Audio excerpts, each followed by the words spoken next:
Welcome to Once Upon a Weird. My name's Chelsea. I'm Courtney. I'm Bruce. And today we're going to talk about Halloween. This is Halloween. Oh, why am I singing again? I did that last week too. I'm sorry. I need to stop it. No sorries. All I can think of now No sorries. is, The Nightmare Before Christmas. Okay, because that's one of Lily's new favorite movies. I hate that movie. I love that movie. It's so cute. Nope. I'm right in the middle of you two. I don't care about that movie either way. I can't do claymation. Oh, she also liked, what was it? Flushed Away, which was another claymation one. She loved that movie. Yeah. I don't even know what that is. The mice. Is that a toilet movie? Literally, yeah. The mice get flushed down the toilet. And it's the DreamWorks version of like Rat Patootie, kind of, without the shelf. Did you just say Rat Patootie? Of it. She did. Yeah. Oh, okay. Ratatouille? Rat Patootie? Rat Patootie. I've never heard that before.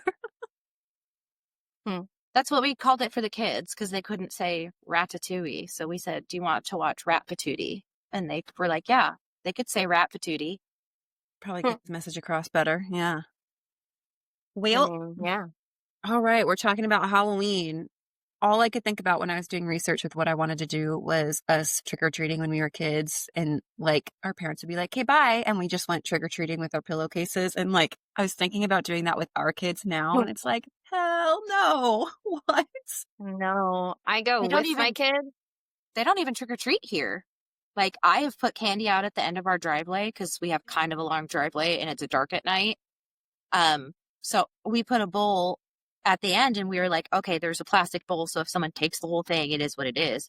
No, the bowl was still full of candy the next morning. And I'm just flabbergasted.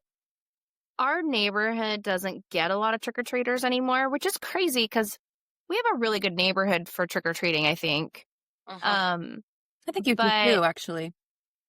You do. Yeah, the kids that do hit this neighborhood get a haul, my kids included. Like, they get the full-size candy bars, they get the bags of Oreos and like all the funds. So, I think a lot of kids and families, because so many parents go with their kids now, go to like the big development neighborhoods where you can hit 50 houses in freaking 45 minutes, Well, and they usually plan for that. The city I live in, that I'm not going to mention, the city I live in, small enough they'd find you. Honestly. They do a trunk or treat at the park by the school, or the town 15 minutes up the highway has a huge one. 9. That one of my girlfriend's businesses goes into. Hi, Kelly. Oh, hello, Kelly. But yeah, they do all that. And so, we go out there and we support those businesses on a weekly, monthly basis anyway. So why not weekly? Try daily. I was going to say, girl, that's please. No. I'm talking about the, not the big one up the road, not where Walmart is, but where the pharmacy was that I went to. Where I live. Yes? You're being confusing. I mean, well, I'm not trying to pinpoint it, so I'm like not trying to say the names of the places, but like, past the roundabout before the grocery store. Yeah. Anyway, I'll say I fully support. I'm pretty sure I pay the coffee girl. Well, there's a guy too, so I'm not going to like pinpoint the guy girl thing, but there's the coffee person. I'm pretty sure I pay one of their salaries with the coffee that I get daily. Easy. But I love them so much. They're like my little weirdo friends that love to see my dogs and always chit chat with me. So Monday through Friday, I am hitting the coffee stand. So, Kelly, my friend I was just talking about, she owns a coffee stand. I don't want to like say I was there all the time, but I was getting like 5, 6, 7 shot 32-ounce coffees on a Oh. daily basis. Gives me anxiety. And this was all before, this was all before I was diagnosed with ADHD. So this was 1000% helping me on a daily. Was it? But like, yes. I mean, it was better than not having any at all. Anyway, I suppose. I want to toot my own horn, but I feel like they saw a dip after I stopped going. Look, I am so easy when I go, and I'm just gonna throw my coffee order out there because I think my kids can probably quote it at this point. I get a 24-ounce iced white chocolate Americano with no cream. I could have listed Boom. that. I'm on the phone with you 90% of the was time gonna when you go say. pick Yeah, up you them. are. Yeah. I go. I mean, Kelly and I So- started a book club, so yeah. we read Yeah. books. Yeah, Together. we have to support those coffee stands because I need them. They have to stay. I need them. I mean, we literally live in a state where there's one every block, whether it be Yeah. Starbucks or a little hole in the wall coffee stand. Yeah, We like our hot drinks. love them.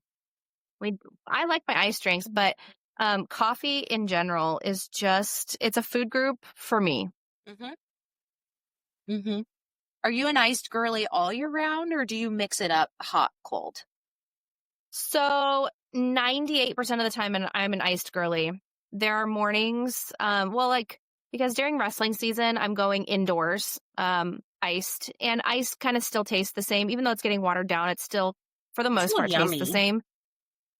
Yeah. That's true. But hot, so I did get a hot, this is really a tangent that we're going on right now, but, You're welcome, Derek.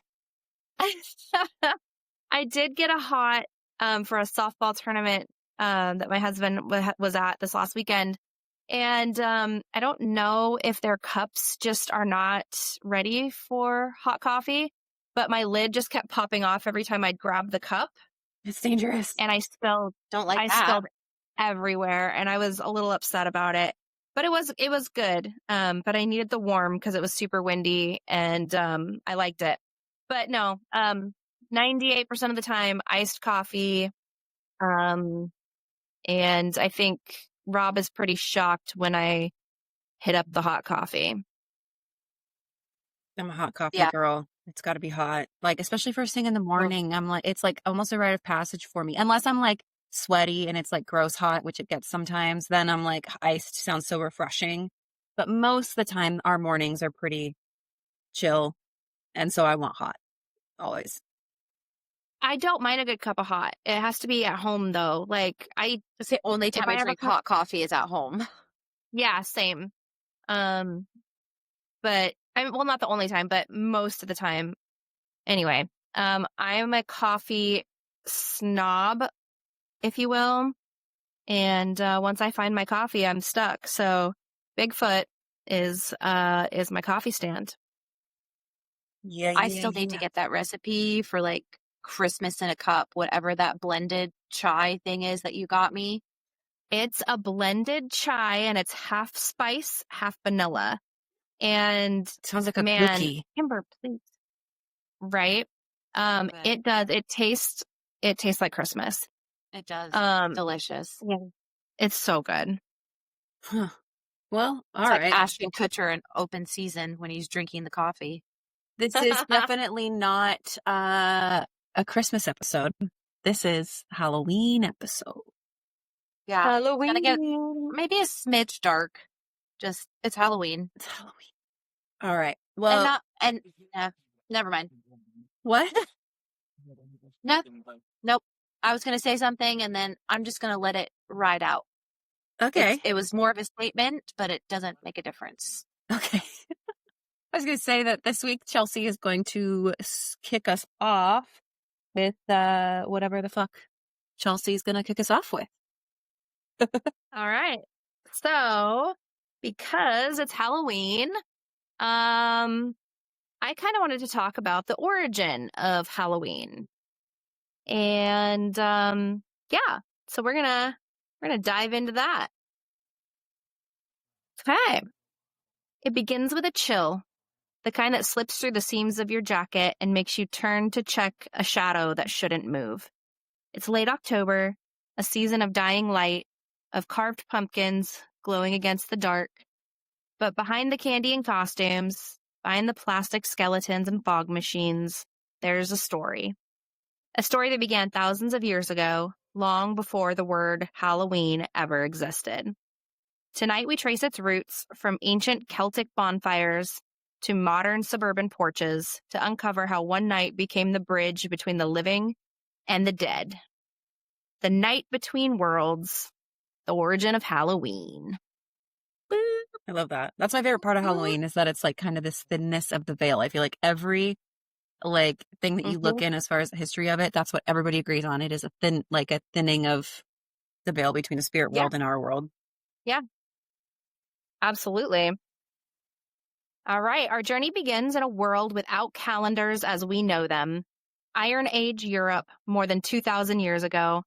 The people were Celts, and they divided their year by the rhythm of harvest and sun. For them, the end of October marked something sacred. The crops were gathered, the fields turned to stubble, and winter, long, brutal, and hungry, was coming. They called this moment Samhain. We pronounce it Samhain, and it's spelled like Samhain. So if anybody's ever... Don't say we as if I say Samhain. Americans mostly say Samhain. So Samhain means summer's end, but Samhain was more than a date. It's a threshold, a time when the boundary between the living and the spirit world grew thin. So thin that the dead could cross.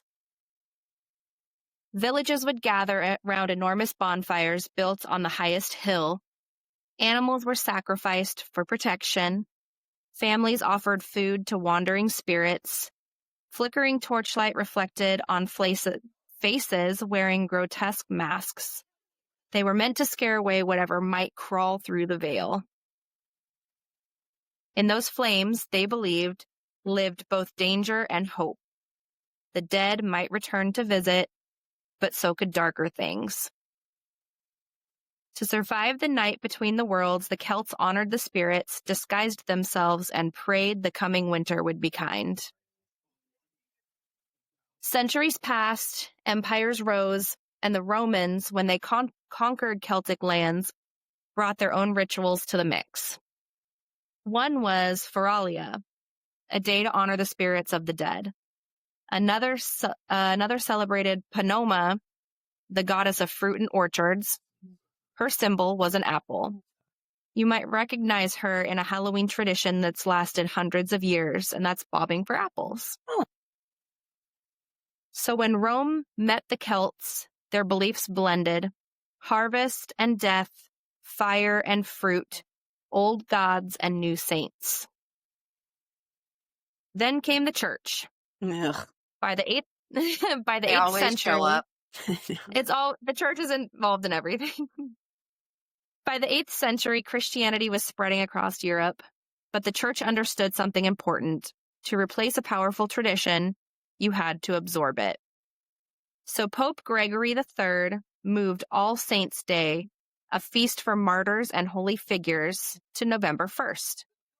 And the night before became All Hallows' Eve. Over time, the language softened. All Hallows' Eve became Halloween. The celebration survived, but its meaning began to shift. The bonfires of Samhain became the candles in pumpkins. The spirits of the dead turned ghost stories.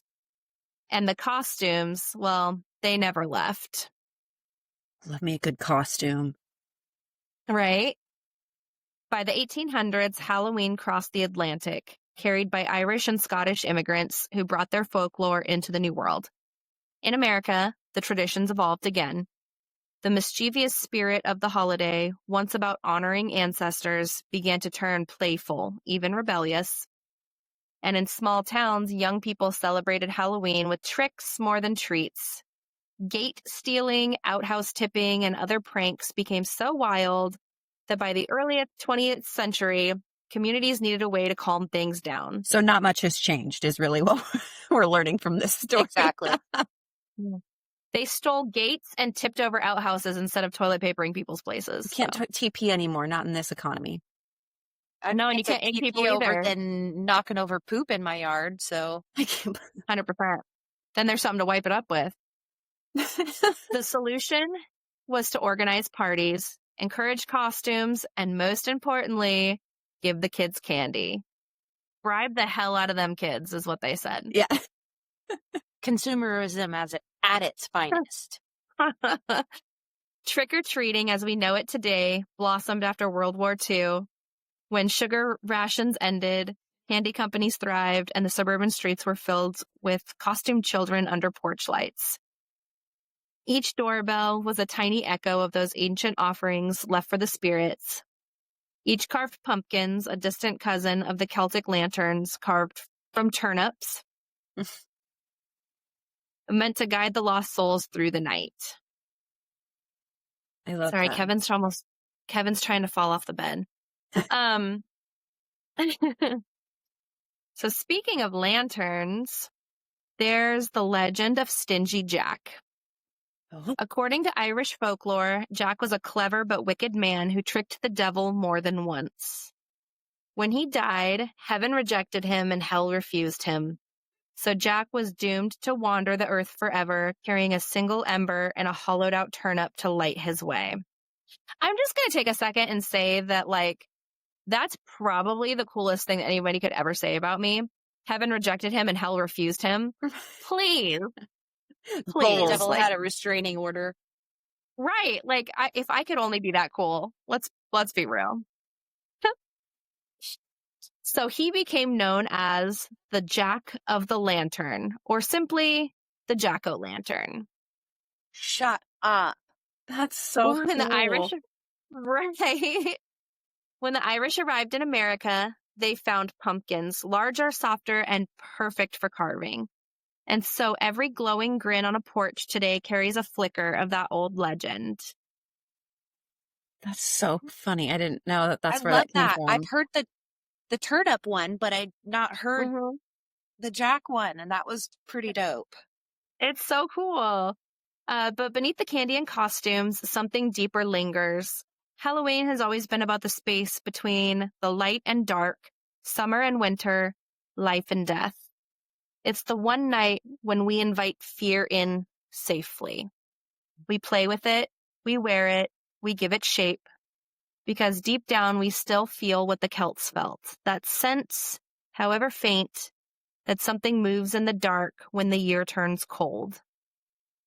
Maybe that's why we love it so much, because Halloween lets us stand on the edge of the unknown and laugh. It lets us become ghosts, monsters, and memories, if only for a night. So when the wind howls outside of your window and a candle flickers on your porch, remember, you're part of something ancient, older than history, a celebration of the thin, bright line between the worlds. This is Halloween, the night the dead remember us and we remember them. Oh, I love that. I had read once that the costumes were to trick the spirits into not knowing like who you were, so they didn't know who to like come for. Yeah.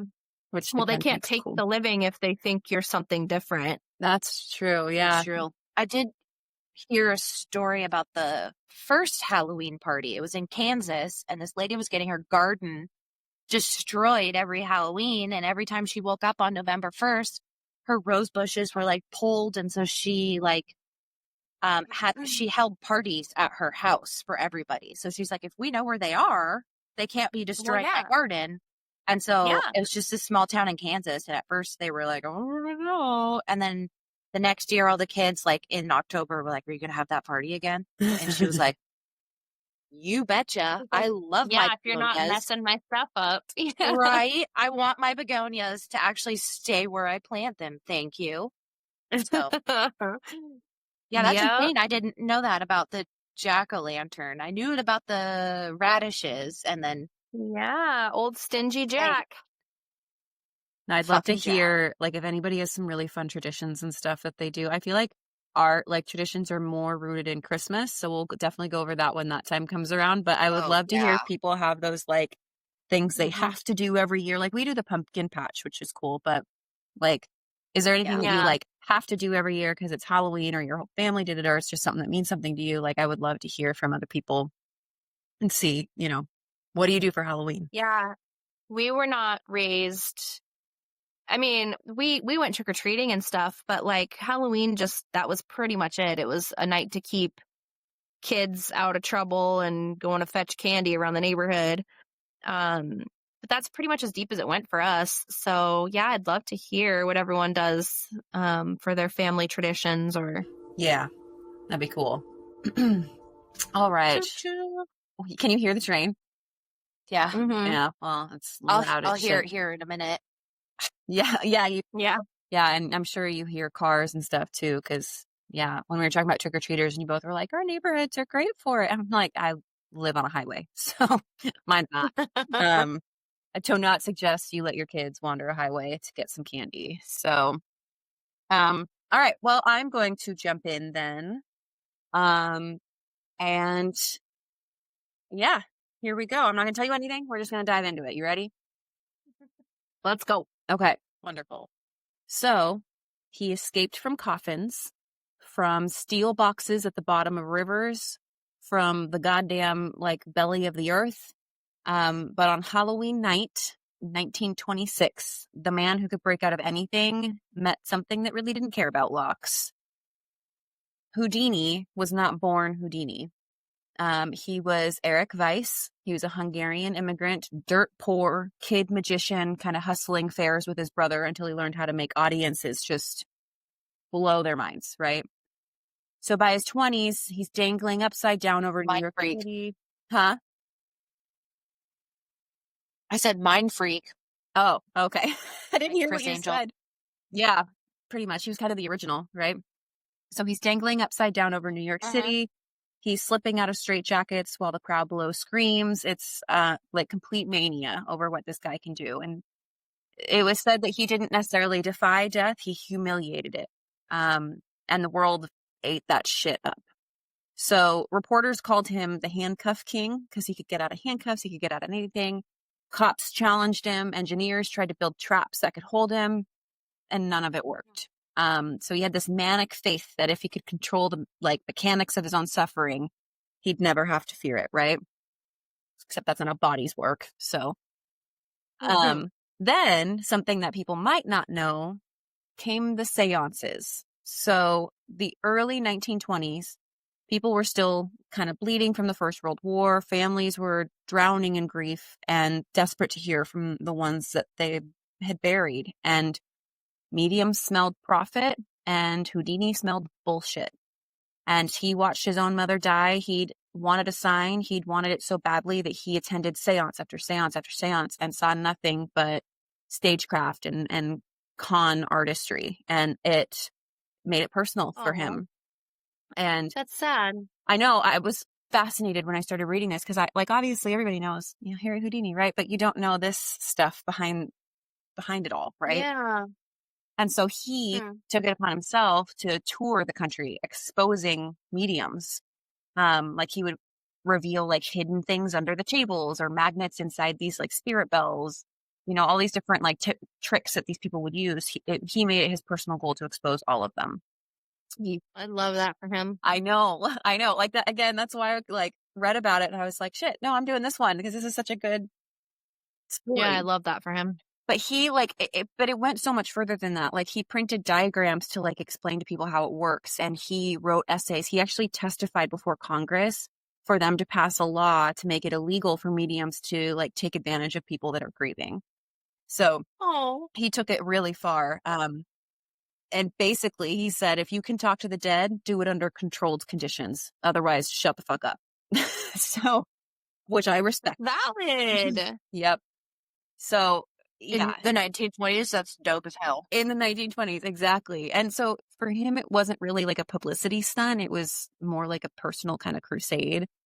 And he saw these people not as mystics, but as kind of parasites of mourning and like feeding on the soft underbelly of loss, which is just so disgusting. And so every It time is. he ruined another like quote unquote miracle worker, people said that he gained a new enemy who wanted him cursed and silenced, and 6 feet deep. So Ew. yeah, so they like he was out here doing this thing where he felt personally responsible for, and then there's people saying like you're ruining our careers, you're ruining our opportunities, and they wanted to kind of go after him for that. So Like, don't be trash is kind of how Harry thought of it, I think. right, he basically said if you Literally. can talk to Don't lie about what you're doing. do it. Yeah. Yeah. Yeah. So Don't be trash. don't be trash. Moral of the story here. But Yeah. here enters Mina Crandon, better known as Marjorie. Don't know how you get Marjorie for Mina, but we're going to just roll with that. She was a Okay. socialite turned medium from Boston. And so she had charm, she had money, she had a ghost named Walter. And according to believers, As you do. Walter spoke through her. Okay, Walt. So she also had the full support, 1920s, of it all. Remember this. The full support of Scientific American magazine because they were offering cash to anyone who could prove psychic powers were real. And so Houdini jumped and joined into this like investigation committee. And he built collapsible boxes to contain her seances and checked like every inch of rope and floorboard. And apparently at one point, Walter rang a bell in the dark and Houdini immediately exposed that there was a lever under Marjorie's foot and that she was faking it. And so... Yeah, he did. Then... Sit down, Marjorie. Fucking Marjorie and Walter. So then Walter, Marjorie's quote-unquote dead brother, lost his temper and said, Houdini, you goddamn son of a bitch, I put a curse on you that will follow you until the day you die. Again, like the way my mind exploded as I was reading this shit. Like, so Houdini apparently just smirked and was probably thinking like, sure, add it to the list, right? Right. Yeah. And so the headlines printed it. Suddenly every 2-bit medium in America was whispering about the Houdini curse and, but it wasn't really all that odd because things started to happen. So, ropes started to snap and his equipment would malfunction. And during one of his stunts, a water tank cracked mid-act. And this was all after the fact. Is that Kevin? It is. He was snoring. I'm sorry. I was trying to. Kevin. Oh, Kevin Bacon. Kevin is Chelsea's new puppy. Yeah, it's important to mention him because he's so cute. So Houdini, he brushed all this stuff off publicly, but privately he kind of started to wonder if maybe, all of this stuff that he had been doing, the curses that he had been getting were maybe legitimate. And so he kind of considered it his war on spiritualism, and it was getting really ugly. So he was called a fraud, a blasphemer, a devil. Spiritualist newsletters accused him of harboring demons. And that's why he wanted mediums to stop. One paper actually printed that his mother had spoken from beyond to condemn him, which fuck those people. For real. Don't be rude. He's literally doing this for his mom. Don't bring her into this. Especially after her death. Right. Like, no, I will, no. Mm-mm. It reminds me of White Chicks where they're like, oh, you want to talk about mothers. You want to talk about mothers. Yeah, okay, well, apparently the spirits are talking, or his mom's talking from beyond the veil. But, so crazy fact is Arthur Conan Doyle, the, author of Sherlock Holmes, was a very, very close friend of Harry Houdini's, and he was a devout believer in ghosts. And he publicly said Houdini was using secret psychic powers while pretending to debunk others. So they got into a tiff. Like, it was a whole thing. And so, like, imagine losing your friend because he thinks you're a wizard and you keep saying you're not. Like, something like that. You know what I mean? So that was wild. But by 1926, Houdini's shows were less about escapes and more about lectures on skepticism. And that's when his real curse stories kind of started to flow in. Mediums predicted he'd die before the end of the year. One promised that the blow would come from the other side, and another said, like, he'll choke on the words he uses to insult us. Like, there was some really, like, fucked up shit being said. So turns out... They're salty because they got turned out of being fucking real. They're like, they these guys suck. Yeah, exactly. Sounds like trolls on the internet, just as Oh my ghosts. God, right? Mm-hmm. So here we are, Montreal. It's October 22nd, 1926. After a lecture, Houdini sits in his dressing room. He's nursing a sprained ankle and he's tired. He's got these curses going. You know, he's built himself this fame over being a certain type of escape artist, and he's not even really doing that anymore. Well, these students came in, and one of them, his name was J. Gordon Whitehead. He walks in and he asks if it's true that Houdini can stand any punch to the stomach, because that was something that was rumored. He was like, yes, I can like clench my abs or whatever, and you can punch me in the stomach as hard as you can.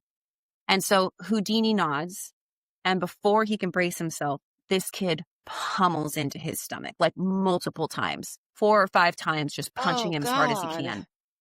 And so Houdini gasps, and then he goes, wow, you certainly hit harder than I expected. But he laughs it off. You know, it's fine. But within 48 hours, his appendix bursts. Yeah. And no one knows because it's 1926. And so he's traveling for his tour. He's now in Detroit. He performs one last time. He's clearly sick. He's got a fever. He's sweating. He's sweating through the pain so intense he can barely even stand. And he finishes his act. He collapses. They rush him to the hospital. But the infection has already spread. And now doctors said if he had gone in a few hours earlier, he might have survived. So it was just his stubbornness where he was like, no, I'm fine. I can keep performing.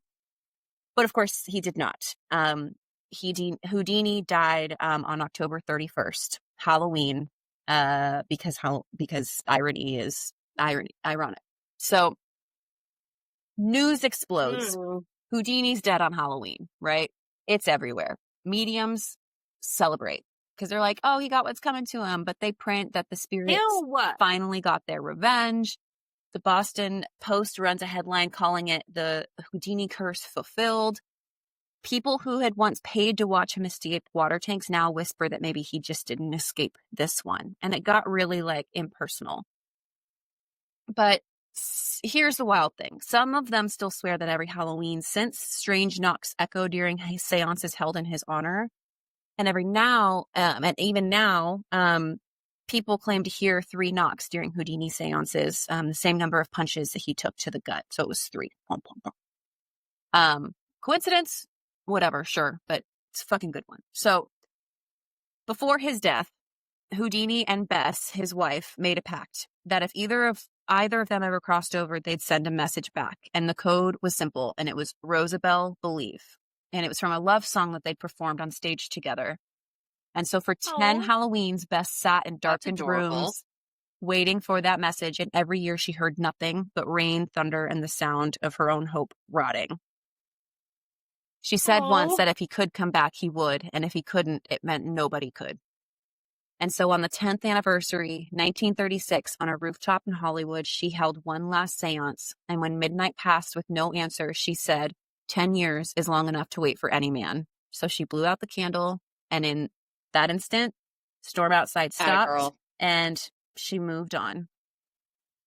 So every Halloween since, magicians, skeptics, they keep this seance alive. The Houdini Museum in Pennsylvania holds one every year. They've never had any messaging, whispers, just static, and yet they keep doing it. And maybe it's because if even Houdini couldn't break the barrier, no one can, or maybe it's because if anyone could, it would be him. So everyone's just kind of waiting for what they consider would be kind of his encore. And so, you know, he spent his life proving that ghosts were fake, and now he's the ghost that everybody's trying to reach. And that's kind of ironic, and he's not answering. So I think that that's kind of funny, to be honest. So he's no.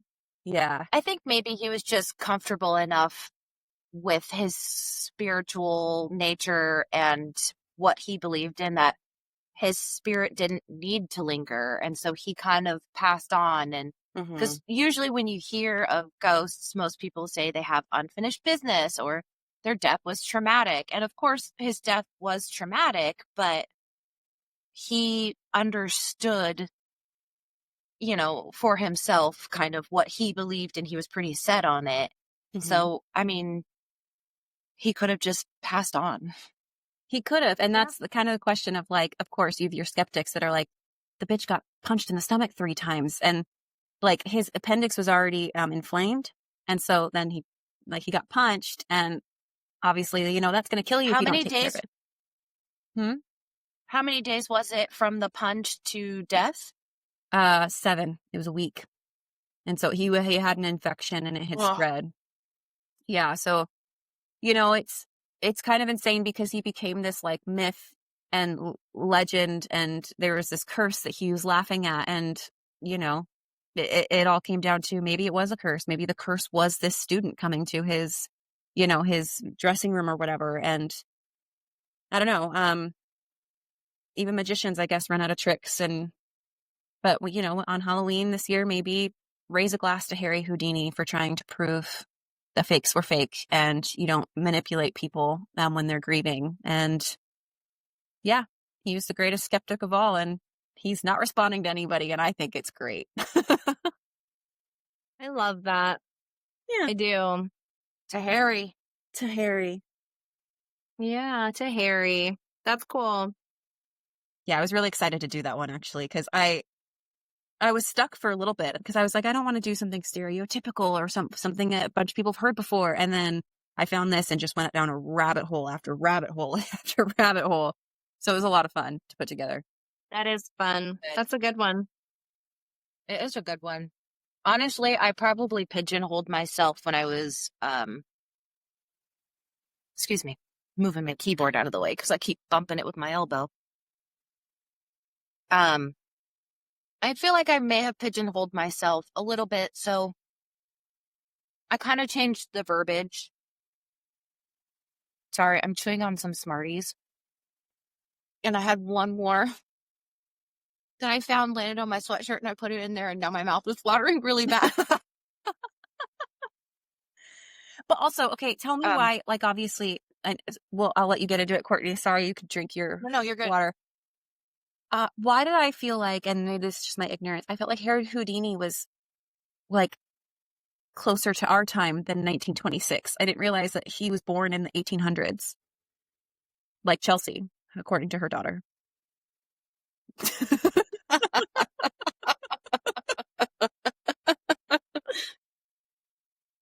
I'm going to let you have that because your daughter isn't old enough to say mean things to you like that. Oh, not And yet. when she does, I'm going to make it hurt. Yeah. I'm going to do it. Have you met her dad? Because he's going to teach her. Oh, I know. I know that. That's why I don't feel the need for revenge, because it'll come. It'll be cold, but it'll come. It's daughters are vicious. Yeah. No, yeah, I'm kind of surprised actually. I don't know that I'm shocked by the 1920s part. For some reason I kind of picture him in that time frame. But I kind of was thinking he was more like born almost in that time frame, not, you know, and then like a little later. I guess I didn't realize that he was so early 1900s, which I should have known since I was there. Oh, you don't remember? Not well, apparently. Work on that, all right?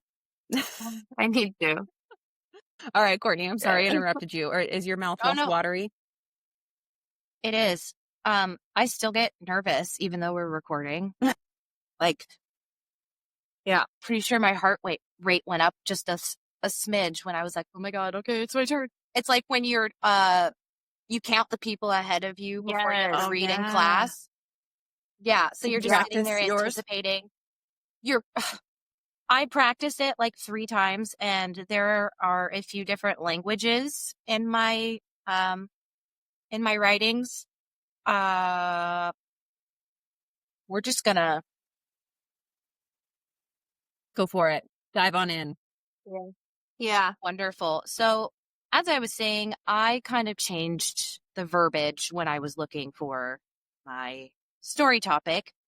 And so instead of searching for Halloween traditions, because a lot of them felt a little whitewashed to me, very, church took over, all of that. And I feel like for how uninvolved in Halloween we were, we have heard all the quote unquote traditions, and they're all relatively the same. And so I wanted to know more kind of about other countries and other, maybe not necessarily religions, but communities of people. And so I searched for equinox traditions. So we're going to do more equinox times. It's right around Halloween because we're doing the same. It's traditions of honoring the dead and meeting with past family members and letting them know you're doing well and bringing them stuff to take with them and all that jazz. So let's get into it. And I did make mine a little bit longer so I could fit in a few more different kinds of traditions. And yeah, I think we'll have fun with this one. So, all right, excuse me and my dyslexia and my waning ADHD medication. All right, so twice a year, the world balances on a knife's edge. The sun crossed the celestial equator, and day and night are equal, perfectly poised before descent into darkness. This is the autumn equinox, the time when myths whisper of underworlds, gods vanish beneath the earth, and shadows stretch longer than night. It's a season of endings, but also of deep remembering. Tonight we travel the world through its oldest stories, from Japan's peaceful visitations of the dead to Mexico's descending serpent god and the Greek goddess who taught the world why things must die to live again. In Japan, where we're going to start, the fall equinox isn't about ghosts haunting the living, it's about visiting them. The holiday is called Haigon, meaning the other shore. According to Buddhist belief, this world, the world we are in now, the world of desire and suffering, is one shore of existence, and the other side is enlightenment, peace, and release. Sounds like a really nice deep breath while you get your back popped all the way from the top to bottom. Like, Lily's been like religiously watching The Incredibles, and the part where the giant robot, he pulls his back out, just stretches him out, and he's like, oh, yeah, yeah, like that's how I feel. Yeah, I want to be grabbed by my shoulders and snapped like a towel. That sounds wonderful. Yeah. All right. It's said that during the equinox, when the world hangs in perfect balance, the distance between those shores grows thin. The living clean graves, offer flowers, and whisper prayers to ancestors, believing their voices can cross the river between worlds. No fear, no haunting, just communion. In the fading light of autumn, Japan doesn't dread the dark. It welcomes its ancestors home. Kind of reminds me of Day of the Dead. Sorry. No, very, very similar. I mean, when I was doing a whole bunch of research, it definitely is more of the honoring of the past ancestors. It's like that in a good portion of all these stories.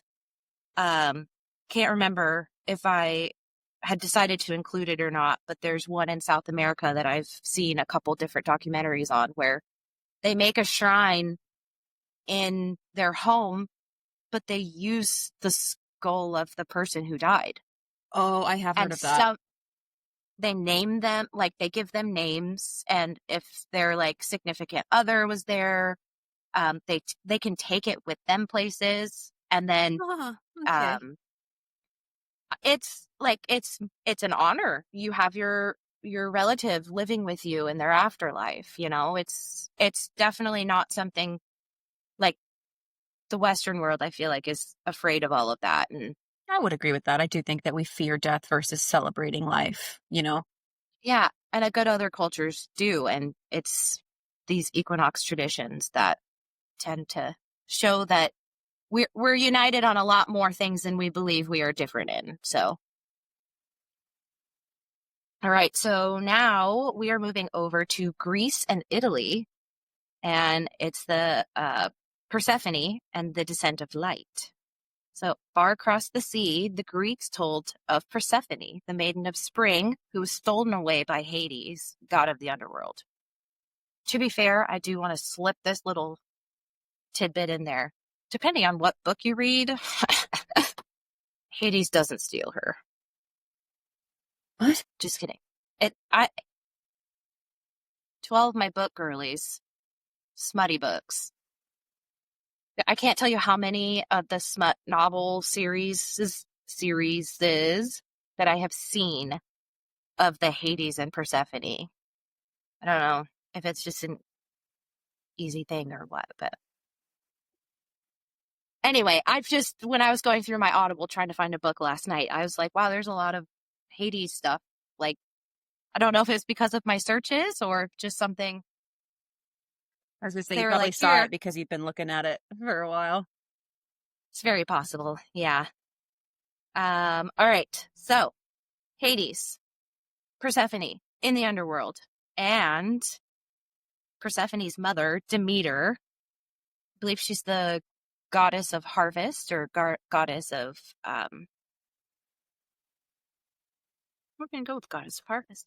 When her mother, Demeter, searched the earth in sorrow, crops withered. The world, the world, good Lord. It almost felt like I was trying to say rural. I know. I felt like you like put so many different words together right then. I did. My mouth got tongue-tied. I really want to punch you straight through this camera. But you cannot. I know. You can't. Especially if y'all Which are is listening why to I this. am.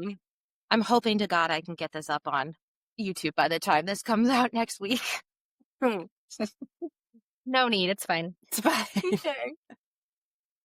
All right. Demeter, warpath, searching the earth. Everything dies. World turned cold. And then Persephone was allowed to return for half the year. In spring, and the flowers bloomed again. At the autumn equinox, she begins her descent, the moment light begins to fade. Every harvest feast, every table piled high with bread and fruit, was once a kind of funeral offering to her, a thank you to the goddess who must leave so the cycle can continue. Even now, the story lingers in our bones. Modern pagans celebrate Mabon, the equinox festival of balance and gratitude, apples and pomegranates, Persephone's fruit. Still, rest on altars and kitchen tables. Excuse me. We may not call it myth anymore, but we live it all the same. Are you still making faces? No. No. I can see you. I can see the reflection from my glasses from the screen, and then I see you moving out of the corner of my eye, and I can't tell which one is happening. No, I'm picking up I my keep foot, changing. but No, my posture is really bad, and I just noticed it, and so I was like trying to fix it. I was like, if she was, I haven't seen it this whole time. So No. Sorry, guys. I'm getting I'm really seeing good. distracted, and it's nobody's fault but my own. I forgot we were recording tonight, so I took my medication kind of early this morning, and I was like, oh, I'll be able to go to bed tonight. well, we couldn't record last night because the Seahawks and the Mariners were playing. Oh, no, Please I'm don't well talk aware. about that. Okay, we won't. Please don't talk about that. Nope, it's too soon. Okay. All right. We are heading off to Mexico. It's the Serpent of Light. In Mexico's Yucatan Peninsula, the equinox still draws thousands to the ancient temple. As the sun sets, shadows crawl down the steps of El Castillo, the pyramid at Chichen Itza. And Chichen Itza.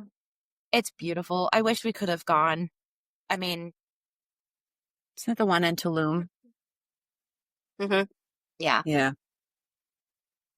Okay. And for a few minutes, light and stone conspire to create the illusion of a giant serpent slithering down the staircase. Oh, Uh, that's cool. mhm. That is cool. This is Kukulkai. Oh, that was close. It looks like it's Kukulkan. K-A-N. I was going to say, careful what you say can't- right now. All right. Sounds like Ku Klux that is why I stopped speaking, because Chelsea's I had hiding a- her face because she's probably laughing her ass off right now. she caught it. Anyway, I apologize. There's the face. It's matching your sweatshirt. Jesus Christ. Well, who are we if we don't make fun of you every time you make a Anyway. mistake? Yeah, and everyone wonders why I'm a perfectionist. Don't you love us? Any hoozle. The KKK, the feathered serpent god. JK. I'm not doing that. That's not real life. What it's called. Nope. Oh. Anyway, the word I can't Oh. pronounce because I'm not Hispanic and I don't speak Spanish. The feathered serpent god was descending to bless the earth. Over 1,000 years after the Maya first built this monument, the god still appears, perfectly timed, perfectly aligned. Was it an act of worship or a warning that the gods too return when the balance shifts? Next, we are off to China. In China, the moon closest to the equinox is called the harvest moon. I'm a snake. I'm a snicky snack. I'm a snack. I'm a slithery little snack. Y'all, I apologize profusely. We are also recording a video while we do this, and both of them are wiggling in their chairs because all I can see is pretty much from their armpits up, and they're literally just like slithering their head back and forth. I mean, talk about commitment. Y'all, I'm gonna That have guy to turn has my shown screen up off. every single equinox. That's something to Yeah. talk about. Mm-hmm. I mean, yeah, why not? If people are showing up to see you, why not? Giving me a full-on like Dionysus vibes. Mm-hmm. Sure. Okay. Anyway, remind me at the end and I will tell you about Dionysus, if you so dare or care. All right. In China, the moon closest to the equinox is called the harvest moon, and its light carries a story of love, loss, and eternity. The goddess Chang drank the elixir of immortality meant for her husband and floated to the moon, where she lives alone. Her silhouette visible to those who look closely enough. And during the Mid-Autumn Festival, families gather under the same moon, eating round moon cakes that symbolize reunion. Children light lanterns, send gentle light skyward, offerings to the goddess who cannot return. What began as a tale of loneliness has become a celebration of togetherness, proof that even sorrow can turn to sweetness with time. Oh, shit. Jen. I've- Floated to the moon? That was where I was going with that too. Yep. Mm-hmm. The hell? That's like my worst nightmare. That's like if I was a balloon and just got set free and just had to float up higher and higher and higher. My actual worst nightmare. It's like the minion. Well, and I mean, she's immortal, so I guess it doesn't matter either way. I feel like that might suck more because then she's not going to die. She's just going to fucking live up there forever. Suppose. Well, the moon has its own gravity, so you could just chill out on the moon. You're not going to float off from the moon. Maybe she's got good views. I'm sure she does. She could see Rocket Man. You could see the giant blueberry Oh, out the window. that's a good movie. It's a great movie. It's a great movie. I wonder. I'm gonna have to rewatch that now.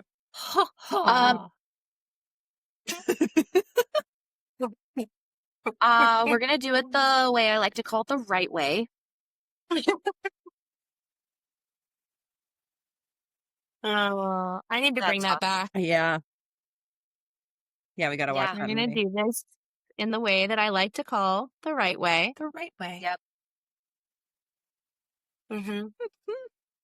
All right. Well, I lied to you, and I picked so many little stories that I totally forgot that I threw Dionysus in here. So I don't need to wait until the end. Dionysus is here. I was just kind of copying and pasting the chunks from one Word document. And I was like, oh, that's a good story. And then I was like, oh, it doesn't flow like that. And so I took it out and then I put it back in. And I guess I ended up leaving it in. So yay for me. It's a surprise for everybody. All right. So we're back in Greece for Dionysus and the wine harvest. Before the grapes rot, they're crushed. Before the wine is poured, something must die. Oh, The ancient Greeks knew this well and celebrate it with ecstatic, chaotic joy. During the autumn festivals of Dionysus, the god of wine and rebirth, they drank, sang, and danced into madness. It was a way to confront death through pleasure, to face the coming dark with a defiant grin. Today, we call it harvest season, but every vineyard, every toast still carries the echo of Dionysus, the reminder that creation and decay always comes as one. why did something have to die? You said that something had to die. Yeah, the grapes. Sweet Oh, pea. We're That's talking. gross. I didn't catch that. I heard something had to die. It got really dark really fast and my mind went, woof. I don't, what is drinking into madness? Is that just being And drunk dancing. as a skunk? You know, when I wrote that, I pretty much envisioned like the Vikings when they were on mushrooms dancing through the Oh, woods. okay. Mm. Yeah. Yeah.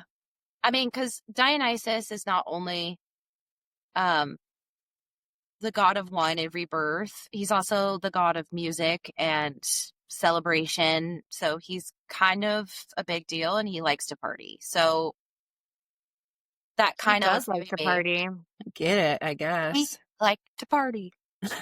We like We to like to party. party.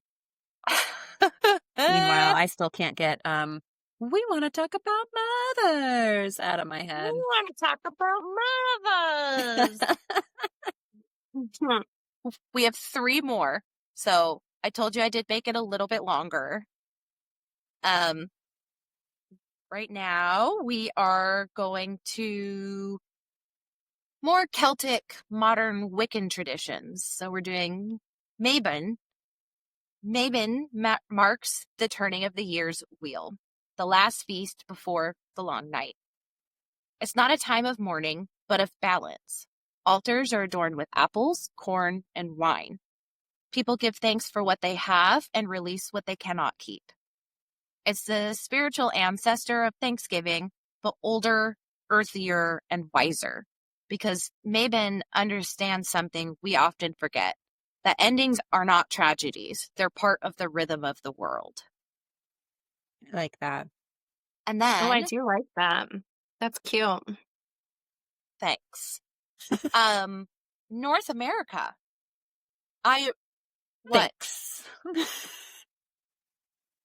It's just you. I mean, I did write a good chunk of it, so. No, I just like thanks. I think you're cute. It's fine.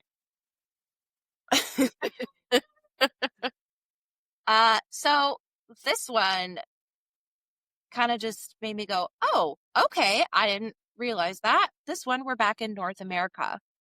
And we're going to be talking a little bit about the Corn Mother. I loved your all's reaction. That's what I was going for. Among many Native American nations, stories speak of the Corn Mother, who sacrificed herself so her people could eat. From her body grew corn, squash, and beans, the sacred 3 sisters. Oh. Short of the corn, because I wasn't sure, my husband and I started a garden, and I learned about the 3 sisters last year. Or not last year, this last spring. And I didn't realize that it came from this, and so I thought it was pretty cool that the Corn Mother was sold to have sacrificed themselves. What are the 3 sisters? What is it again? Corn, squash, and beans. Which so one are the you? beans put nitrogen. Oh, definitely a bean. Chelsea, the squash, because I'm corn for sure. I'll squash you. I will. It's giving me Bluey. It's reminding me of Bandit when he goes squinch squash. I love corn. Well, I like Corn. it because the beans provide nitrogen back into the soil, which then helps the squash and the corn, and then the corn's leaves protect the squash and the beans from getting too much sun. So it's like a cycle where they all help each other grow bigger and stronger. So, That's cool. oh my God, did we just find our sister tattoo? Are you talking about corn? I'm not getting a corn tattoo if that's what you mean. Or it's the three sisters. I don't know what you're talking about. Look. What is the tattoo? The corn. I'm feeling real called out about being squash and being built like squash over here. Okay, listen. No Yeah, one said built you were like built big like squash. So I'm gonna go with no. I'm not squashing a tattoo on me. I hate you guys. I thought that would have been dope as hell. I'll get a bean. Be a bean. Oh my Said God. built like a big bean. Built like a Anyway. fake bean.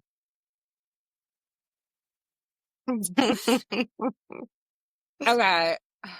Harvest festivals honored the Corn Mother's gift, thanking the earth with songs, dances, and offerings. Even now, when we gather for autumn feasts, her story is there, hidden beneath our words of gratitude. Every meal, every harvest is born of something that came before, something that had to be given up. And now we're going over to Ghana. Across the ocean in Ghana, the Ga people holding a festival called Homowo, hooting at hunger. It began as defiance of famine, a laughter in the face of death. Drums pound, dancers stomp, and people mock hunger itself. It's wild, it's joyful, a celebration of survival. Even stripped of myth, it's a ritual reminder that we can't escape the dark, but we can dance through it. Oh, that's beautiful. As autumn, I know, right? Mm-hmm. As autumn deepens, the stories all begin to sound alike. A goddess descending, a serpent returning, a mother mourning, a world holding its breath between light and dark. The fall equinox is more than astronomy. It's a mirror, reflecting our oldest truth, that we are creatures of cycles, born to lose and begin again. The ancients built stone circles, told myths, lit lanterns, and left offerings because they understood something simple and haunting. Balance doesn't last, but while it does, it's sacred. So tonight, when you step outside and feel the crisp air on your skin, remember Persephone's descent, Chang's lonely moon, and the serpent of light that slithers down the ancient stairs. Because in that still moment between sunset and dark, the world is perfectly balanced. And if you listen closely enough, you might just hear it breathing. Snaky snack. You guys are dicks. No, I liked that because I feel like it was a really much like every single one you talked about. I felt like it was a balance between life and death. It's like you have to have both to live life, you know? I mean, honestly, it just kind of reminds you it's that time of year that just kind of makes you grateful for what you have and what you did grow and how you prospered from that the previous year. Yeah. I personally, you know how there's like the game of telephone, where something starts out this way and then it kind of and down the line, and all of a sudden you've got a bacon cheeseburger at the end, and you were like, "Wow, that's funny. That's not how that started." But that game is kind of how I think of stuff like this, because I honestly feel like all of this comes from a kernel of the truth. Mhm. And, you know, whether it was that like our Celtic ancestors all like actually just believed this and to appease spirits, you know, they had bonfires, whatever. But I think just passed down from generation to generation to, you know, and it's, you know, been so long that I think it all comes from truth Mhm. somewhere. Yeah. So I do I think Halloween is just that night that it's a really, I have a very interesting idea, like, uh, not idea, but an interesting belief that there are definitely spirits, whether they're restless or they can just, come kind of pop down and check on their loved ones. However, I don't know, but I do feel like there's got to be a time of the year where it's easier for them to be felt or, see loved ones. And why not Halloween? Well, there's Why so not? many cultures that believe that too, and it's all the same time of the year. Yeah. So like Yeah. there's got to be something in that for sure. Well, yeah, Yeah. because people who 100%. couldn't And even it's like, travel across their like country or go see their even like neighbors, how are they having similar Mhm. beliefs to people who are literally on the other side of the Yeah. globe that don't know each other exist? It's like Yeah. there's too many common themes and everything. Yeah. And I know most civilizations I fully, are like creationist style, so most people have similar creationist stories and that kind of thing, and then realizing kind of their not maybe morals and then kind of introducing it into their creationist story and how they I just feel like most humans have to have a purpose, and having some of those morals and the stories of the creation of your village or people or whatever kind of all uh I don't know, kind of all ties that together. Like it gives people a purpose, and it just kind of passed it down. And I don't know. I know I'm more rambling, but I knew where I was going, but I, it just kind of. I am, I mean, we obviously, we are not native. But I can tell you what, that is one group of people that have religiously passed down their traditions, Mhm. their, like everything's been written down. They have, writings and teachings back freaking forever ago. And I tend to like look at that, group of people and be like, if they believe it, if their ancestors believed it, I think it's true. Cause Yeah. to me, it's just like, if you look at them, they've kept so much word of mouth that's just passed from person to person to Mhm. person. And they take it so seriously that there's no way that they're just all, willy nilly changing this shit up. Yeah. And so I just look at them and I'm like, hell, if they believe it, I'm in. Yeah. Count me in.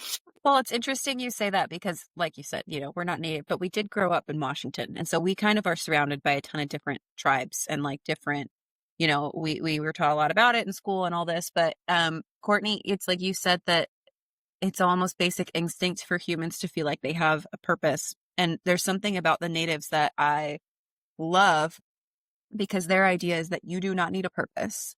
It's okay to just exist. And like, I've always found that so like almost releasing to be like, oh, fuck. Like, Agreed. I can just be here. I can just be me and just exist in the world. And that's enough. And like, that's 100% how they believed in everything. And like, their ties to the natural world and the spiritual world all run so Yeah. deeply within who they are. And so it's just Yeah. really incredible to see that even their traditions line up with some of these traditions that are found in Europe and Asia, in Africa, and are Mhm. ancient traditions. And they're still somehow got those things that they have in common. It's really interesting. Yeah. And it's like, you look at the Mayas and the natives from, this area who have such similar views on corn and, all this stuff. And it's like, there was no way that they were traveling in between each other Right. to talk about this.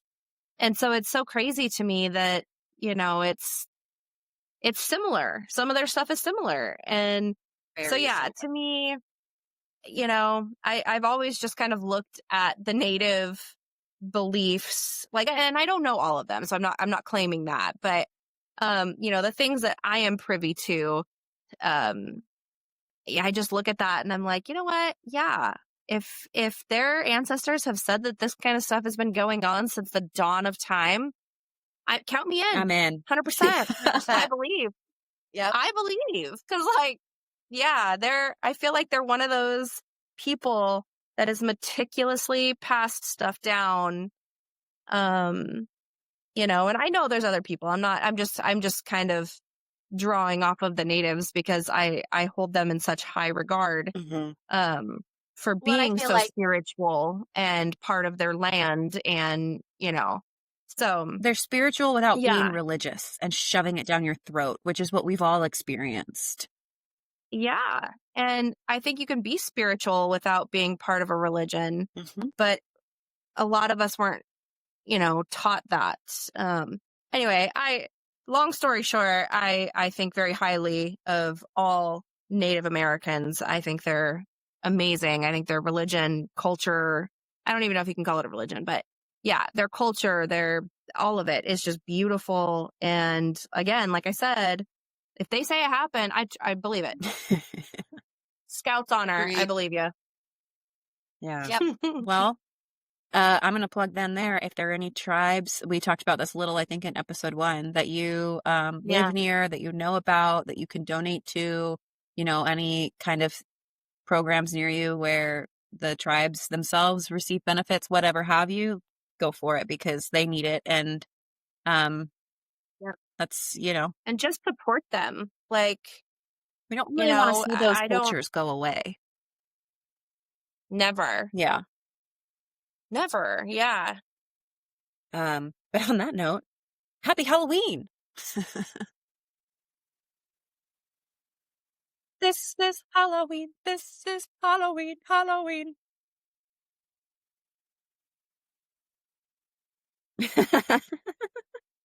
Kevin is like, bitch, I was sleeping.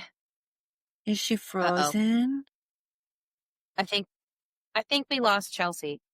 That's fine. How about we just sign out Call it a and night. everybody have a safe Halloween. Please, if you're walking around, just make sure that keep your head on a swivel, especially in the dark. It's Just stay safe. it's scary out there sometimes, and it's a Friday night, so just stay safe. So, thank you for listening to us, and Yeah, we'll see you guys. subscribe, rate us, leave us comments, do all the things. We want to hear from you guys. Send us an email. It's onceuponaweird25@gmail.com. If you have ideas, whatever. Yeah, that's all I think. Thank you. Bye. We only have Instagram, but we're there, and we each have pages, so come find us. Goodbye. All right. Goodbye.